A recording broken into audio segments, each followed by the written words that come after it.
What happens when I confess a small mistake from before our wedding and expect applause for honesty?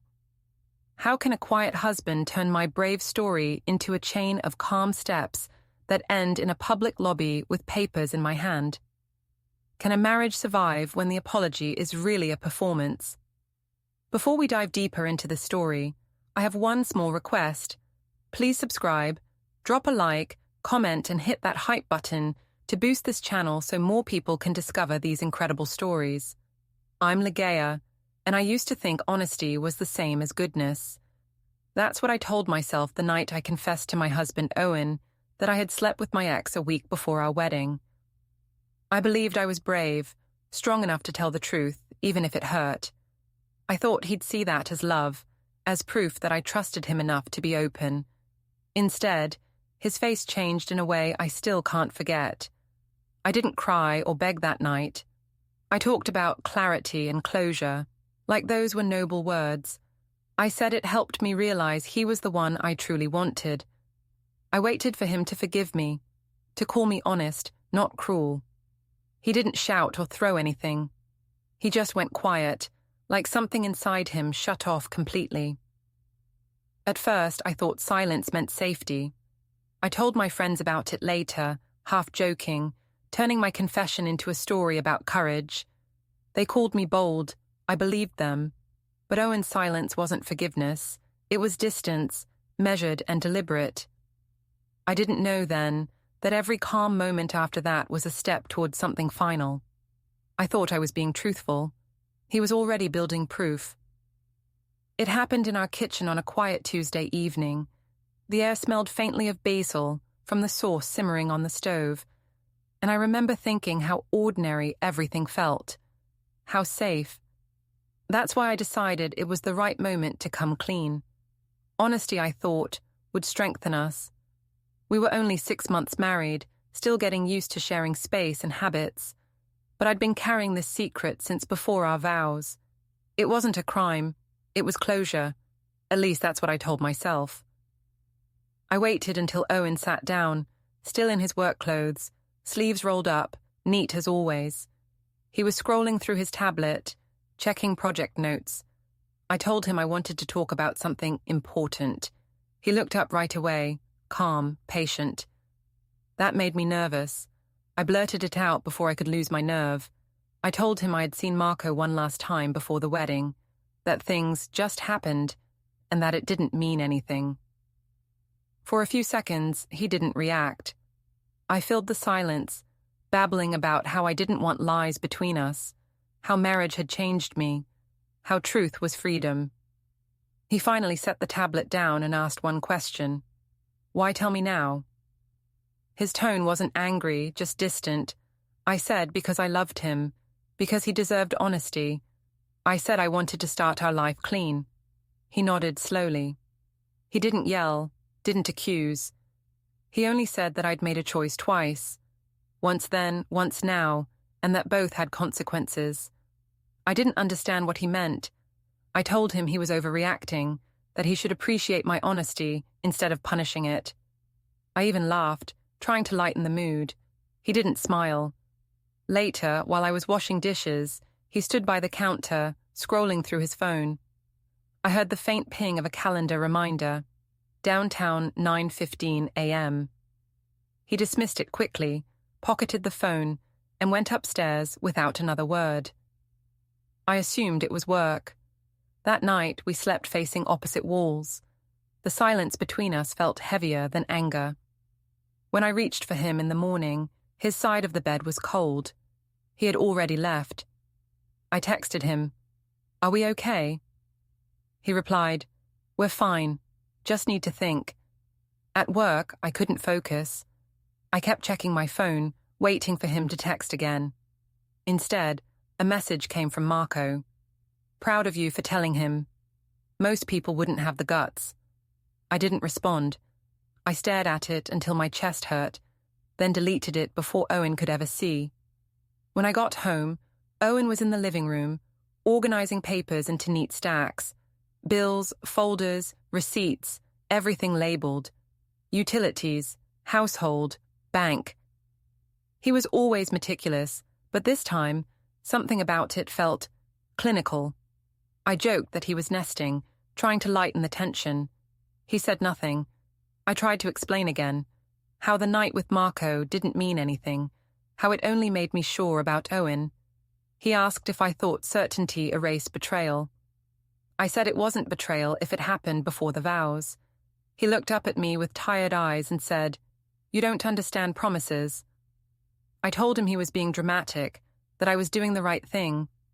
He simply nodded, almost politely, and left the room. When I followed him upstairs, I noticed something odd. The guest bed was slightly disturbed, like someone had sat there. The drawer in his desk was locked, which it never had been before. A soft hum came from somewhere, maybe the shredder in the corner. I opened my mouth to ask, but he stepped out of the bathroom just then, towel around his neck, and I froze. He said he was meeting a colleague early in the morning and would be back late. I tried to kiss him goodnight, but he turned his head slightly so it landed on his cheek instead of his lips. The next morning, he left before sunrise. I watched him from the window as he backed out of the driveway, car lights sweeping across the walls. There was something careful in his movements, deliberate. I told myself he was just tired, that this would pass. Later, Nora, my sister, called. I told her what I'd done, half proud, half anxious, and she went silent for a long time. When she finally spoke, she said, "You wanted peace, not honesty. You should know the difference." I told her she was being judgmental. She said she was being realistic. I hung up before she could say more. That evening, I tried to make dinner again. Something comforting, his favorite risotto. When he came home, he looked at the table, then at me, and said he'd already eaten. I told him we needed to talk, but he said there was nothing left to clarify. I accused him of punishing me with silence, of turning this into a performance. He said quietly, "No performance, Ligaya, just reflection." His calmness infuriated me more than shouting ever could. I slammed the plate down harder than I meant to, and sauce splattered on the tablecloth. He didn't flinch, he just started wiping it up with a napkin, methodical as ever. Then he excused himself and went to the spare room. That night, I couldn't sleep. I checked his desk drawer again. It was still locked. I picked up the faint hum from the shredder once more, then silence. I lay awake, wondering what he was keeping so private. The next morning, I noticed a sticky note on the fridge. "Bring forms." It didn't say what kind, just that. Beside it, 2 mugs sat drying on the counter, one near the sink, one all the way by the window. We used to keep them side by side. I went to work pretending everything was fine. When co-workers asked how married life was going, I smiled and said, "Honesty keeps it strong." They laughed and said I was lucky to have someone so calm. I thought so too once. That evening, I found him at his desk, laptop open to a spreadsheet with initials and dates. Before I could see more, he minimized the window. I teased him, saying he worked too much. He said it wasn't work. His voice was even, almost empty. "Then what is it?" I asked. "Something I need to understand," he said. I asked if we could start over, if we could leave the past behind. He looked up and said, "You keep calling it the past, but you never stop dragging it into now." I didn't answer. I just stood there, feeling the distance stretch wider, like a line that couldn't be crossed. Later that night, while brushing my teeth, I heard the faint beep of a phone alarm from his side of the room. I glanced over and saw the screen light up with a label, paper drop. When I asked what it was, he said it was just a reminder. His tone was so calm it almost sounded kind. He closed the phone, set it face down, and wished me good night. I lay there for a long time after, staring at the ceiling, replaying every word of my confession and every quiet moment that followed. I had wanted to be seen as honest, brave, evolved. Instead, I felt small. And yet, part of me still thought I could fix it, because I was the one who told the truth, wasn't I? I was the one who had been transparent. That had to count for something. But the next morning, When he left the house again without a word, I heard the door latch click softly behind him. It didn't sound angry. It sounded final. The day after the latch clicked, the apartment felt like a waiting room. Everything was neat, quiet, and far too still. I tried to convince myself that things were fine, that space was good, that honesty needed time to settle. I told myself I'd done the brave thing, that marriages could survive worse. I made coffee, put on makeup, and left early for the clinic. At work, the air was light, filled with chatter and the smell of disinfectant. I smiled too much, talked too loud. My coworker Jade asked if everything was okay at home, and I said it was perfect. Just one of those communication phases. She laughed politely. Around lunchtime, I posted a photo on my private story. Just my reflection in the clinic mirror, captioned "Clean Hearts, Clean Conscience." It sounded poetic in my head. I didn't realize one of the assistants had screenshot it. By mid-afternoon, whispers followed me down the hallway. I caught fragments. Her husband's the engineer, right? Something about an ex before the wedding. I pretended not to notice, but my cheeks burned. Mr. Keane, my manager, stopped by the front desk. He asked for a quick word. His tone was gentle, but his eyes avoided mine. In his small office, he said clients could overhear staff gossip and that it was unprofessional to mix personal life with the workspace. I told him people were jealous, that I was being judged for honesty. He said it wasn't about honesty, it was about boundaries. I nodded, pretending to agree, though I thought he was just being old-fashioned. When I came back to my desk, my phone buzzed. A new message from Marco. "Don't let him shame you for being real." I almost smiled. It felt good to have someone on my side, even if he was the one who started this whole thing. I typed a reply. I just wanted him to know the truth, but deleted it before sending. That evening, I got home before Owen. The first thing I noticed was that the living room smelled faintly of toner. The printer light was still on, and a stack of neatly aligned papers sat beside it. The top page was blank, but the rest were turned face down. I called his name. No answer. I peeked into the guest room. Bed made, drawer locked. I went upstairs and found his laptop open but screen dark.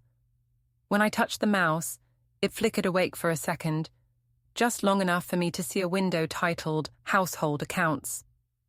Before I could scroll, the display dimmed again. He came in just as I backed away. His voice was calm, too calm. He asked if I'd eaten. I said no. He offered nothing more, just went to hang his jacket. I told him about my day, about how everyone was judging me, how unfair it felt. He said quietly, "Maybe you shouldn't make our story their entertainment." I laughed, pretending it was a joke. We ate in silence. I asked if he'd seen my post. He said he didn't use social media anymore. That wasn't true. He'd been tagged in something the week before.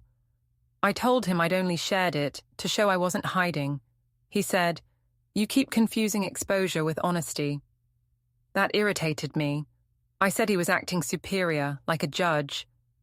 He looked up from his plate and said, "No, just tired." Then he stood up and took his dishes to the sink.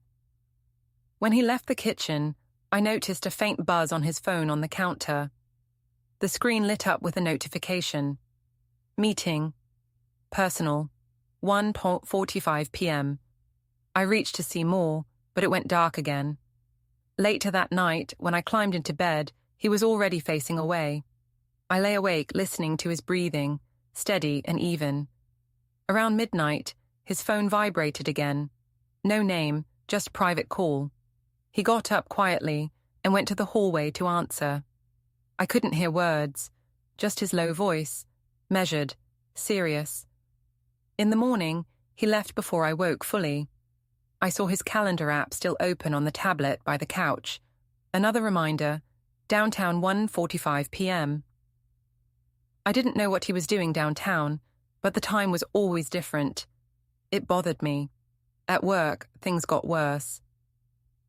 One of the hygienists showed me a tagged post on social media. a meme using my clean conscience caption over a stock photo of a bride crying. The comments were full of jokes. Someone even mentioned Owen's name. I told myself people loved drama and that it wasn't my fault, but when Mr. Keene called me back into his office that afternoon, I could tell by his face that it was serious. He said my situation had become public and was reflecting poorly on the clinic. I told him I hadn't done anything wrong, that it was just honesty being twisted. He said, "Maybe stop feeding the fire." As I gathered my things, the printer behind him started spooling again, the sound of sheets sliding out one by one. The last page came out blank, curling slightly at the edges. He frowned and switched the machine off. The silence that followed felt sharp. That night, when I got home, Owen was in the living room again, sorting papers. The same folders: home, auto, bank. A new one labeled utilities, thicker than the rest. I teased him about being obsessive. He didn't even look up. I sat down beside him and said I was sorry if my confession hurt him, but that I thought couples should be transparent. He said, without looking up, "Transparency isn't the same as trust." I asked what that meant. He said, "It means you're showing me everything except what matters."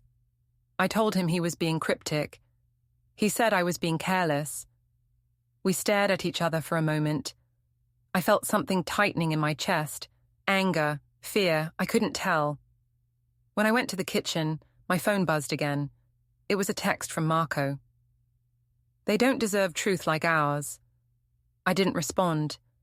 I deleted his contact instead, then sat there feeling lonely and self-righteous at once. Later, while washing dishes, I saw Owen walk past with his phone pressed to his ear. His voice was quiet, professional. I caught fragments. Meeting confirmed. Follow up tomorrow. I'll bring copies. I assumed it was work again. He had that same steady tone. Before bed, I checked social media again. The meme post had new comments. Someone tagged my name with a laughing emoji. I felt exposed, humiliated. I almost texted Owen to ask if he'd seen it, but I didn't want to seem desperate. Instead, I posted a new story. A quote about honesty being a test that only strong relationships survive. Within minutes, Marco reacted with a heart. I ignored it. When Owen came to bed, he didn't say anything. He placed his phone face down on the nightstand, and for a moment, I saw a notification flash, something about a file uploaded successfully. Then the screen went black. I rolled over and said I missed him. He said, "I'm still here." It sounded like a fact, not comfort. The next morning, I woke to an empty bed again. His side was perfectly made. On the counter downstairs, 2 mugs again, mine by the sink, his by the window. Beside them sat a folded note. It wasn't addressed to me. It just said, "Bring forms." I stared at it for a long time, wondering what kind of forms he meant and why he hadn't told me about them. When I went to leave for work, I saw him in the driveway, talking quietly on the phone. He saw me through the car window and ended the call quickly. He waved, polite, and drove off. That night, I decided to do something to prove we were okay. I bought his favorite wine, made dinner again, and waited. But he didn't come home until after 10. I asked where he'd been, and he said, "Downtown." Just that. No details. I tried to hug him. He let me, but only for a second, then pulled away gently. He said he was tired. I told him I didn't deserve this coldness, not after being honest. He said, "You don't see what you've done, you see what you've said." He went upstairs. I stayed at the table, the smell of untouched food filling the room. When I finally got up to clear the dishes, I noticed a faint sound again. The printer.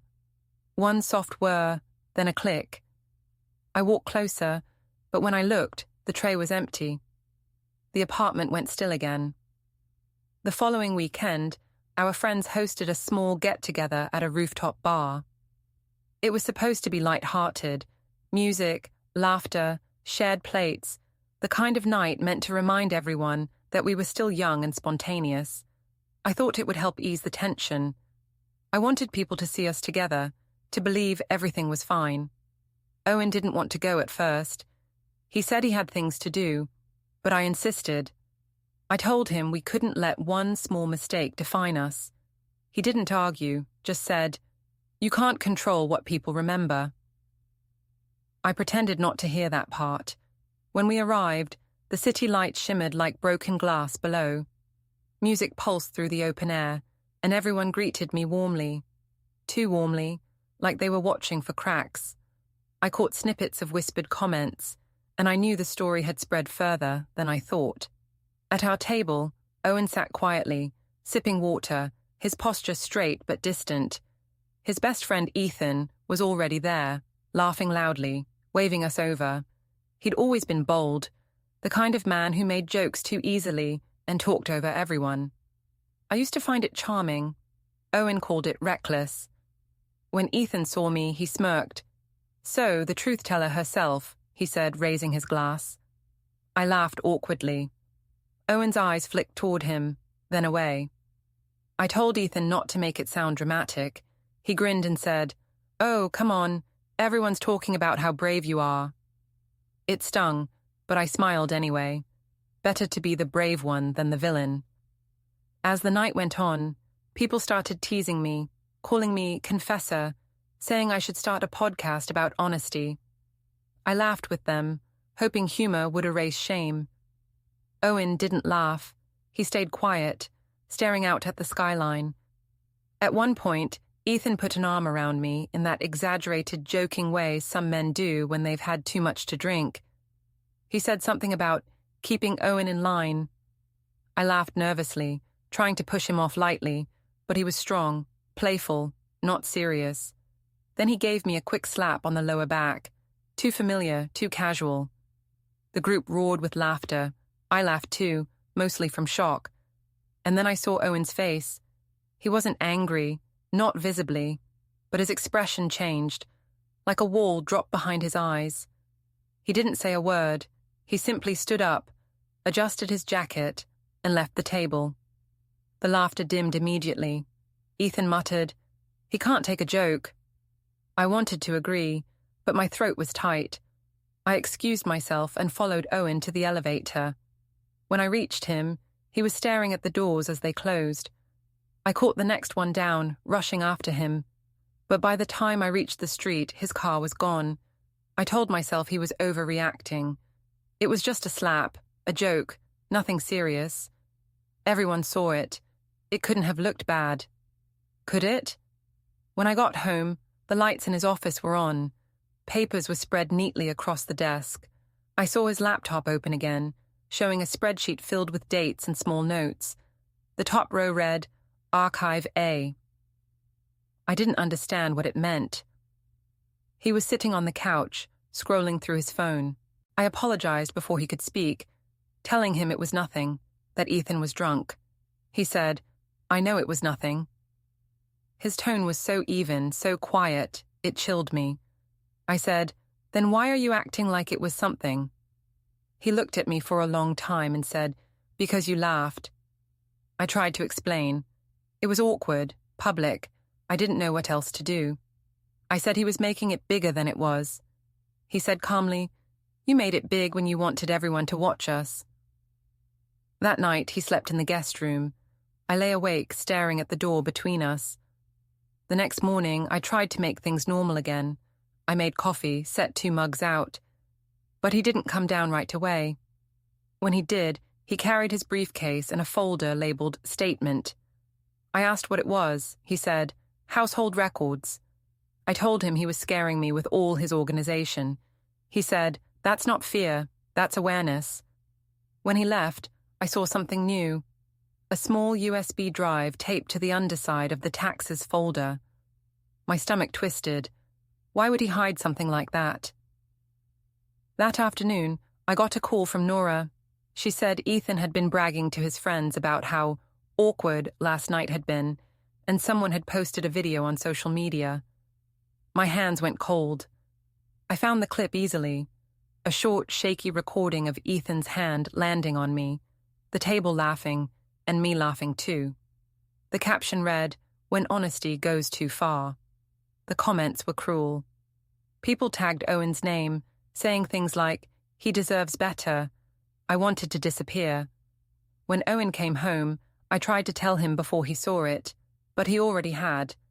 He said, "People show who they are when they're not alone." I told him it wasn't fair, that I hadn't done anything wrong. He said, "You just laughed." I told him he was holding on to resentment, that I was being humiliated too. He said, "You're worried about embarrassment. I'm worried about respect." I snapped then, accusing him of being cold, of making me feel guilty for trying to be honest. He said nothing, just packed a small bag and went to stay at his brother's for the night. Before he left, I asked if he was really doing this over a slap. He said, "No, Ligea, over a pattern." When the door closed, I sat down on the floor and cried, not because I missed him, but because I hated losing control. Later that night, I checked his office again.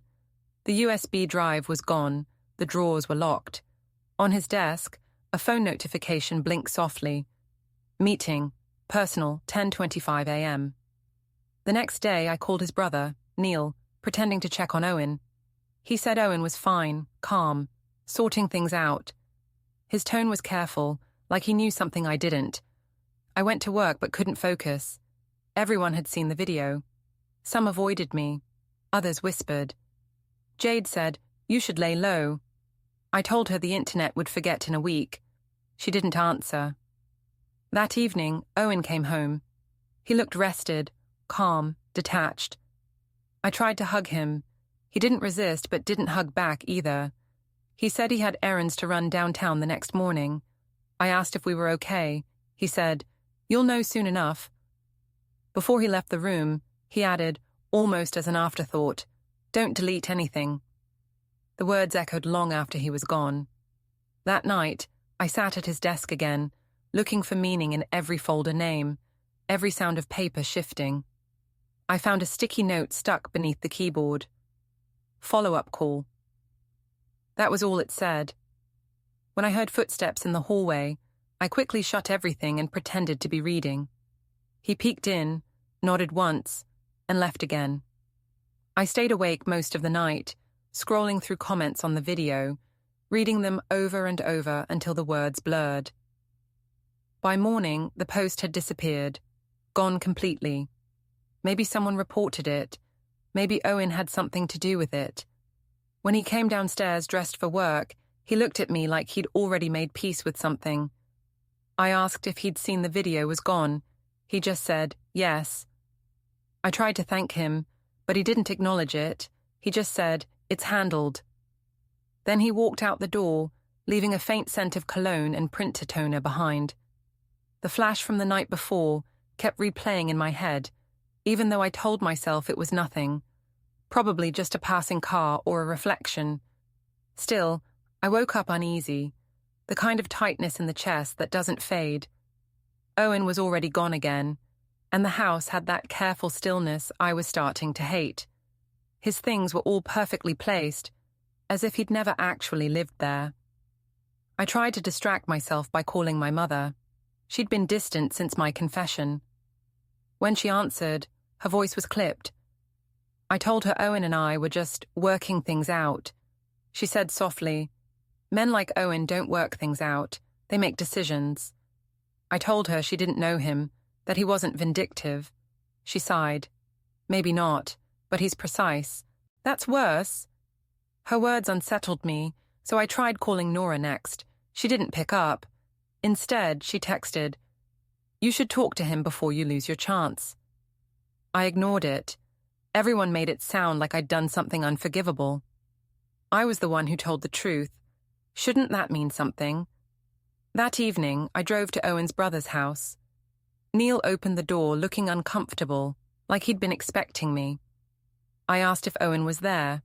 He said no, that he'd left earlier. I pressed him. Where had he gone? Neil just said, "Downtown." Always downtown. I said I needed to see him, that things had gone too far. Neil hesitated, then said, Maybe just wait. He's calm now. Let him stay that way. The phrasing made me uneasy. Calm now, as if there had been another version I hadn't seen.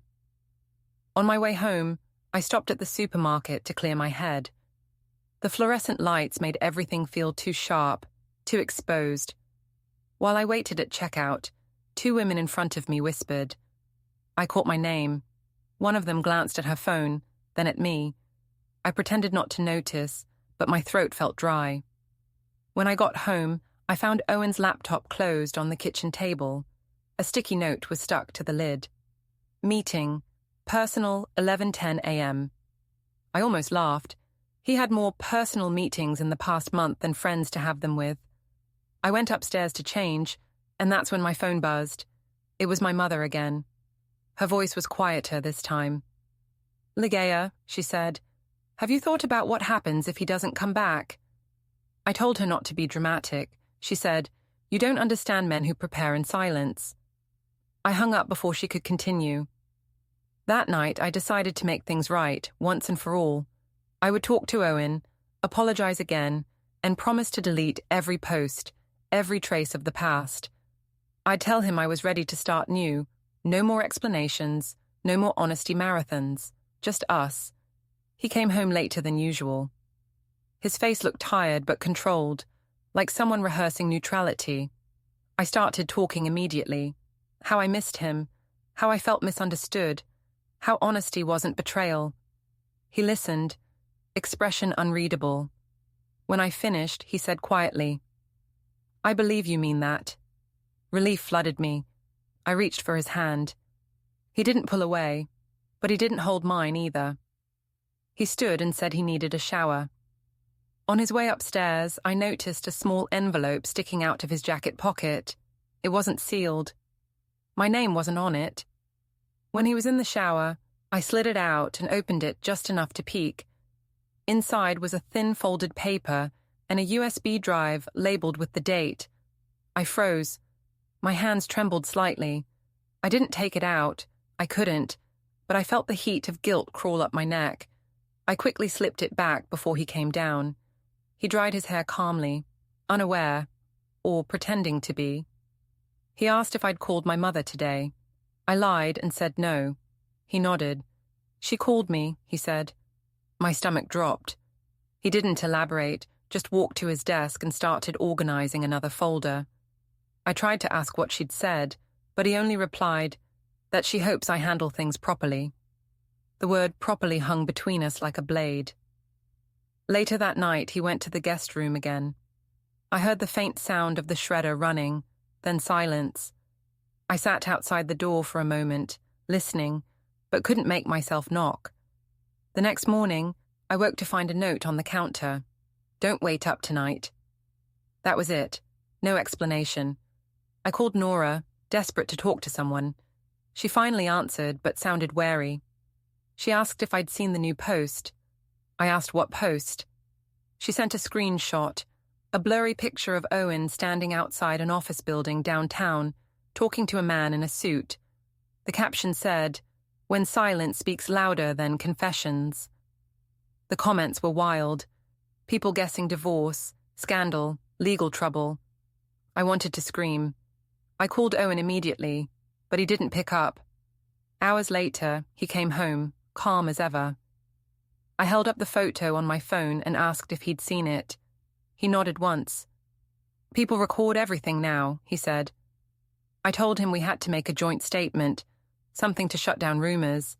He said, "You made this public. You can close it yourself." I told him he was abandoning me. He said, "No, I'm just letting reality catch up to you." I threw my phone on the counter and said I couldn't live in this tension. He said, "Neither can I." His tone was final, unflinching. We stood there for a long moment, not moving. The hum of the refrigerator was the only sound. Then, softly, he added, "You'll hear from me soon." That night, I couldn't sleep.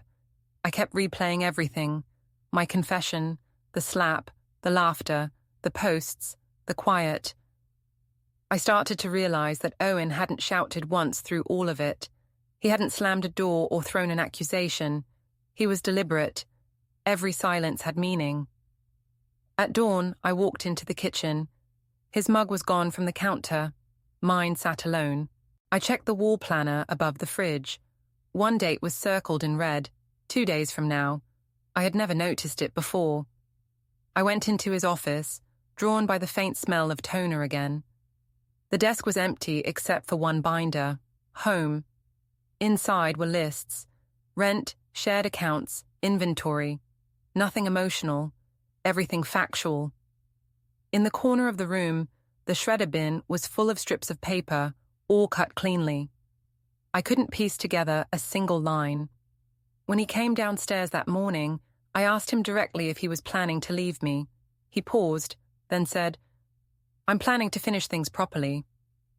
My throat went dry. "You mean with me?" He didn't answer.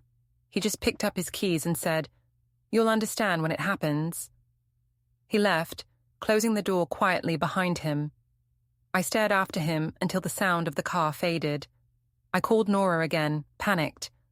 I told her everything, about the files, the notes, the meetings. She said, "Ligea, I think he's preparing something legal."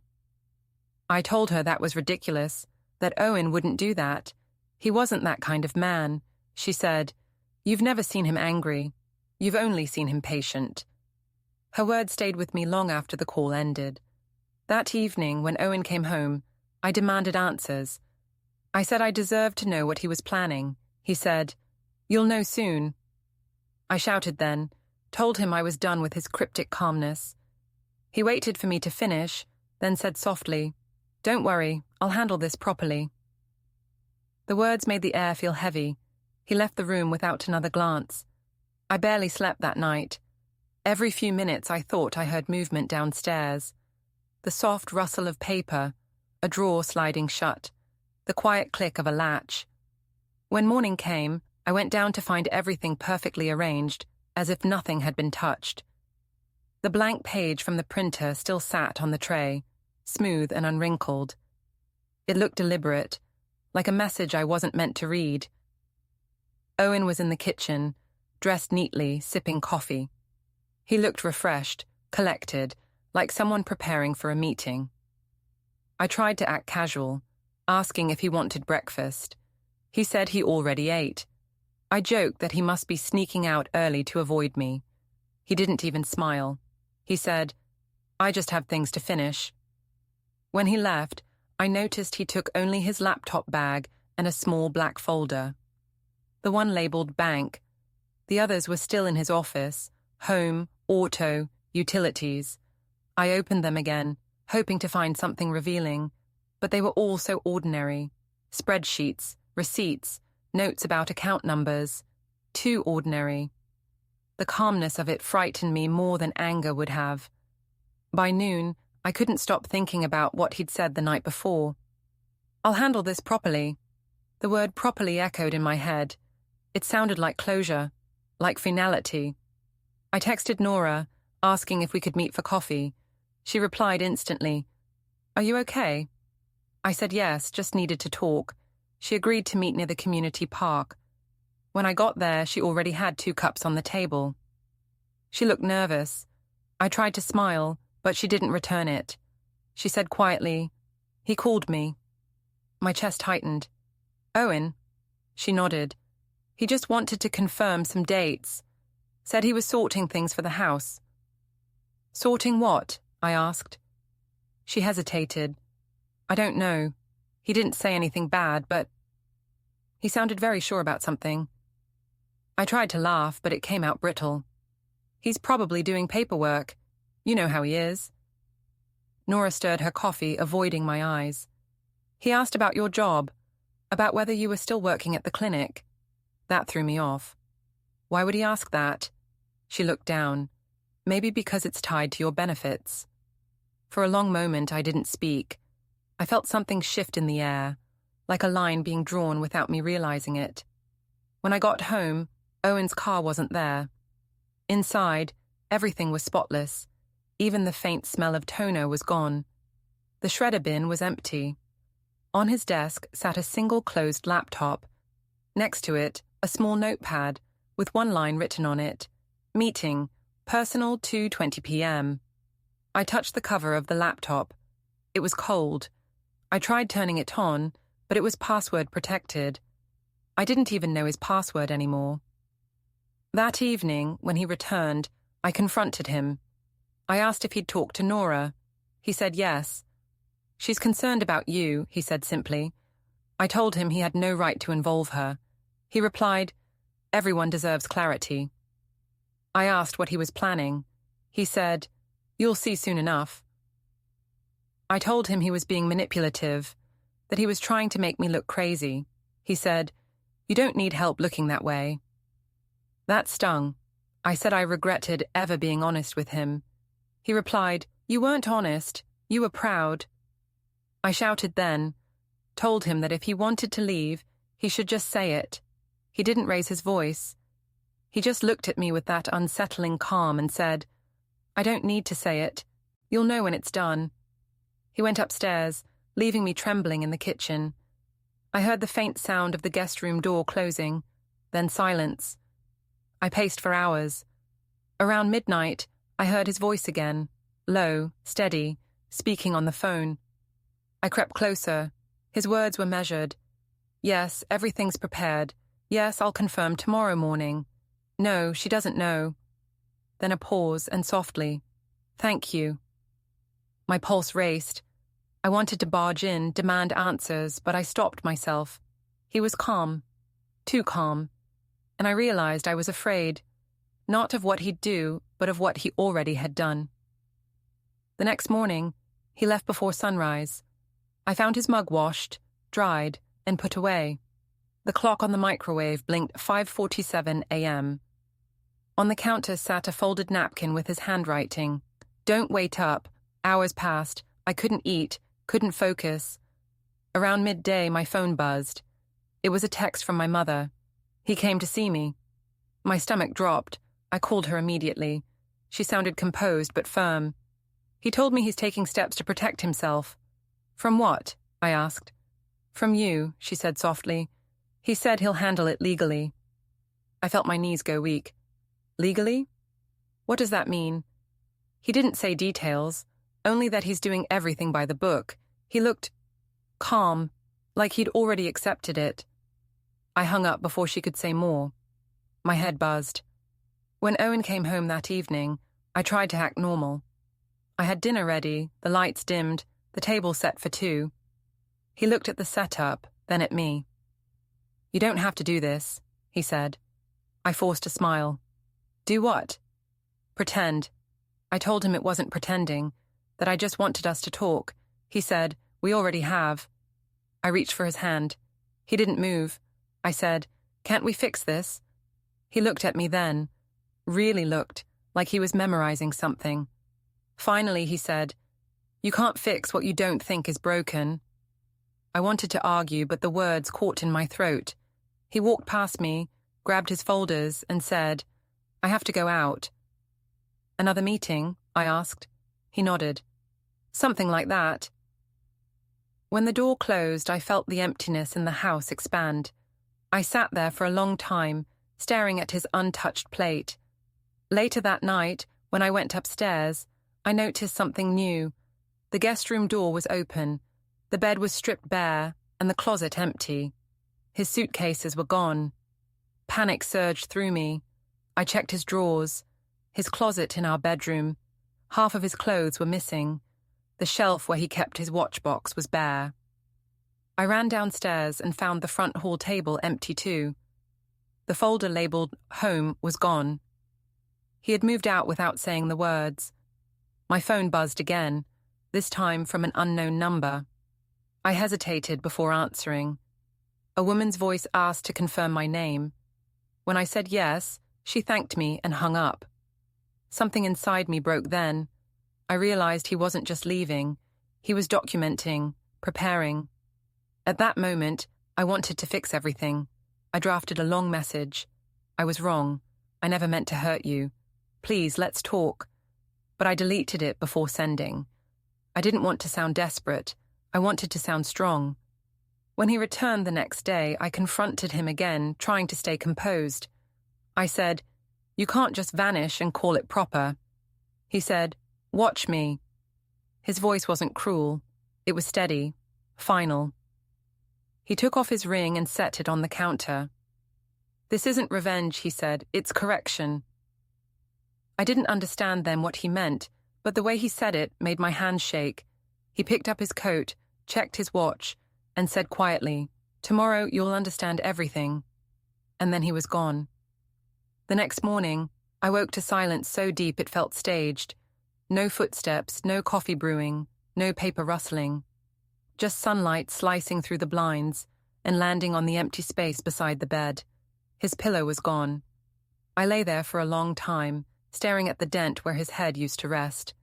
When I finally got up, I noticed his mug wasn't on the counter. The planner on the fridge still showed that same red-circled date, today. Downtown 9:30 a.m. My stomach turned.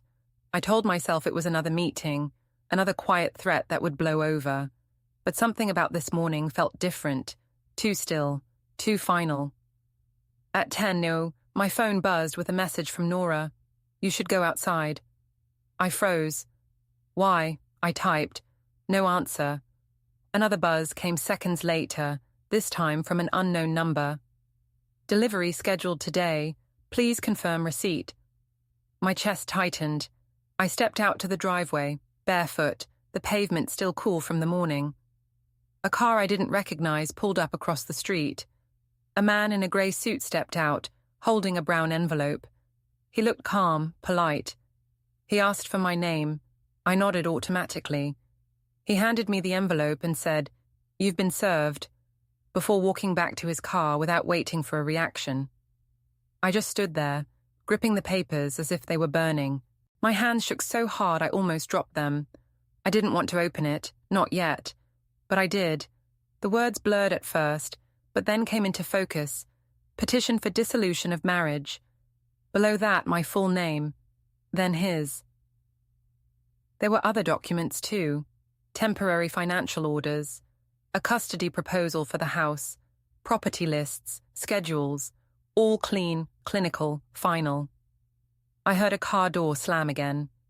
When I looked up, Owen was standing by his car across the street. He wasn't hiding. He wasn't angry. Just calm. For a moment, our eyes met. I wanted to shout, to ask him why he couldn't have just talked to me, but my voice wouldn't work. He gave me a small nod, the kind people give when something is finished. Then he turned, got in his car, and drove away. The papers fluttered in my hands. The wind caught one corner and almost tore it free. I pressed them to my chest, realizing too late that he had done exactly what he promised. He handled it properly. Inside, the house felt unfamiliar, like it already belonged to someone else.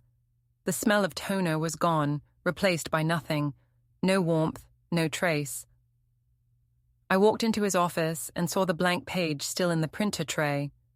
It was the only thing he'd left behind. For a second, I thought about all the times I'd laughed off his calmness, mistaking it for weakness. Now I understood. It wasn't weakness at all. It was planning. The light flickered across the desk as I sank into his chair, holding the papers against my chest. Everything was quiet again, completely, perfectly quiet. And that was how it ended. Don't forget to hit like, subscribe, and turn on the bell so you don't miss the next story. Write in the comments from which city you are watching.